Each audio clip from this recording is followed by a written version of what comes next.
Hello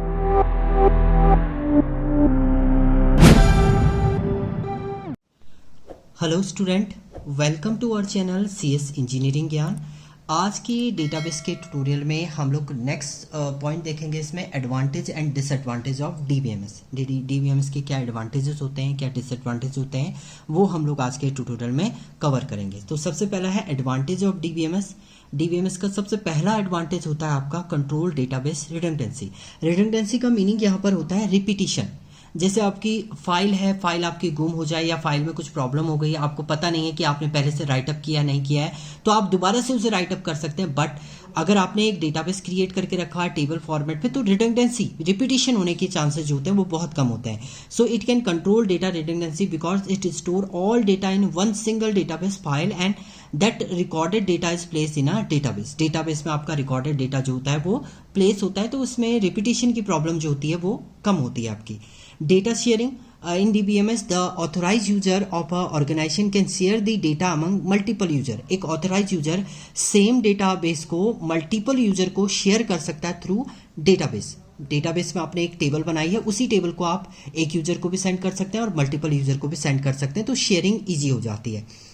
easy maintenance, आपको कुछ changes करने हैं डेटाबेस में, it can be easily maintenance due to the centralize nature of the database system. Database के अंदर आपको कुछ अपडेट करना है, मान लीजिए आपने कोई डेटा गलत एंटर कर दिया है, अगर यही चीज़ आप फाइल में करेंगे तो आपको पहले पूरा फाइल का जो है पेज आपको अलग से क्रिएट करना पड़ेगा, बट इसमें पर्टिकुलर कंटेंट को ही आप चेंज कर सकते हैं through database. So easily maintenance आपकी इजीली हो जाती है। नेक्स्ट है आपका रिड्यूस टाइम, इसको क्रिएट करने में it reduce development time and maintenance need. इसको जो आपको क्रिएट करना है उसमें टाइम आपका बहुत कम लग रहता है और मेंटेनेंस करना भी इसको क्या होता है आपको ईजी होता है। Backup, it provide backup and recovery subsystem which create automatic backup of data from the hardware and software failure and the restore the data require. Important चीज़ ये होती है इसमें बैकअप, अगर आपका कुछ पावर फेलियर हो जाए या आपका रिस्टोर हो जाए तो बैकअप हो जाता है डेटा ऑटोमेटिकली आपका बैकअप जो होता है वो प्रेजेंट होता है डेटाबेस में, ये भी आपका एक एडवांटेज है। Multiple user interface means it provide different types of user interface like graphical user interface, application program interface. इसके थ्रू आप ग्राफिकली भी क्रिएट कर सकते हैं पूरा इंटरफेस एंड एप्लीकेशन एक प्रोग्राम के थ्रू भी आप डेटाबेस क्रिएट कर सकते हैं, यानी GUI फॉर्मेट में भी कर सकते हैं और CUI and command user interface की फॉर्म में भी आप क्रिएट कर सकते हैं डेटाबेसेस को। तो ये डिफरेंट एडवांटेज थे। इसके बाद आता है आपका डिसएडवांटेज। तो कुछ डिसएडवांटेज, अगर कोई सॉफ्टवेयर है तो उसके डिसएडवांटेज भी आपके होते हैं। तो सबसे पहला है cost of hardware and software. इसके जो कॉस्ट होती है हार्डवेयर एंड सॉफ्टवेयर की वो हाई होती है। It require a high speed of data processing and large memory size to run database software.